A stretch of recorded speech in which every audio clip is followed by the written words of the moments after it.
How should investors be positioning earnings and their portfolio as the earnings season heats up? Joining me now on set, we've got Nick Tell. He is the co-founder and CEO of Armory Group. Nick, great to have you here with us. So first and foremost, you think through this earnings season and the weight the Magnificent Seven is going to be carrying here. Could this turn the tide at least, or at least kind of better some of the performances, especially as we've seen some of the earnings growth lag expectations just by a little bit to this point? Well, I think, the fact is that the consumer these days right now is on a value hunt. And so it's really those companies that can provide that value, we think, are the ones that are going to do best in this type of market environment.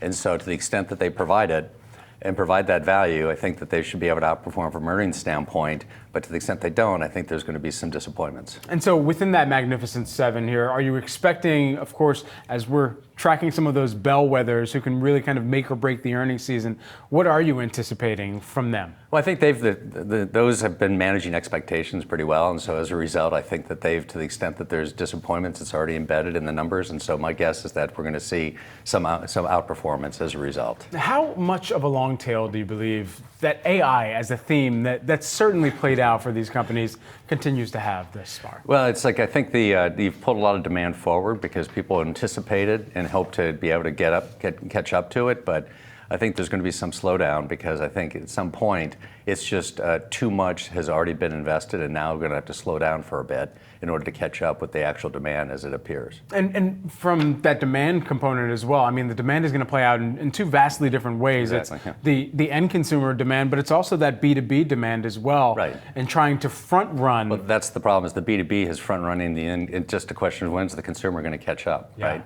Because there's a lot of investment dollars that have been put in on the B2B side. And the consumer is, still cautious and trying to figure out sort of what exactly they're going to use it for and whether it's something good or something bad. Yeah, exactly. All right, I know I'm in that camp as well here. Yeah. Let's turn to the bond market for a hot second. After the bond market saw its worst sell-off in 6 months, yields resuming their climb here higher this week. How should investors be playing the bond market right now? Yeah, I mean, the duration trade really got ahead of itself with the expectation that the Fed was going to cut a lot quicker than ultimately I think they're going to.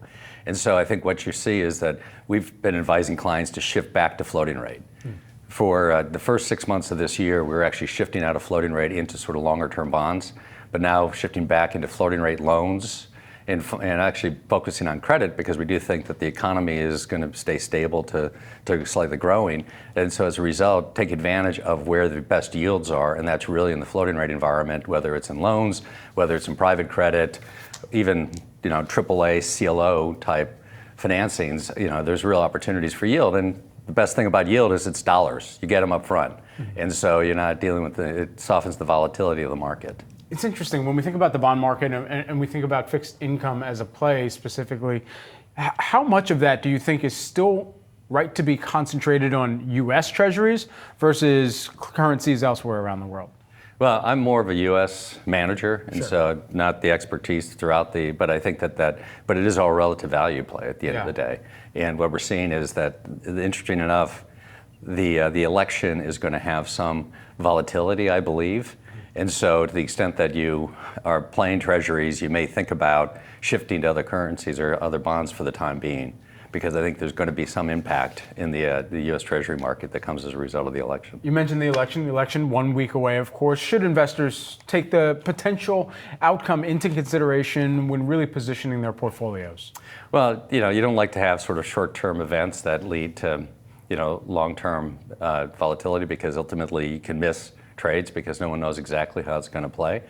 I do think that you have to be cautious about sort of where the outcome is going to be, and there might be some short-term volatility that comes with it. But if you're a long-term investor, you just hold through it as opposed to trade around it. Yeah. If you're a trader, then you'll trade around it. There you go. Yeah. Nick Tell, who is the Armory Group co-founder and CEO, joining us here in studio. Thanks so much for taking the time. No, it's a pleasure. Absolutely. Always. Thank you, Brad.